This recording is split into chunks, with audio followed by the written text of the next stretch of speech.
Hello বন্ধুরা, আমি জয়া চলে এসেছি উইন্টার স্পেশাল রেসিপির ভিডিও নিয়ে। আপনারা যারা আমার চ্যানেলটি এখনো সাবস্ক্রাইব করেননি, অনুরোধ রইল করে দেওয়ার। আমাদের বাগানে দেখুন কি সুন্দর লাল লাল টমেটো রয়েছে।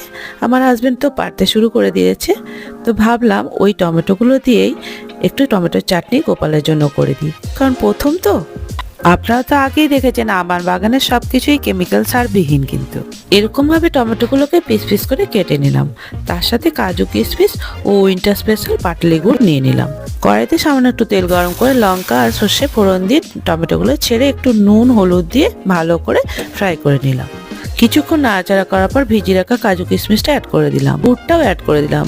এবার মিনিট 5 নাড়াচাড়া করে কুক করে নিলাম। গুড় দেওয়ার জন্য রংটা দেখুন কি সুন্দর হয়েছে।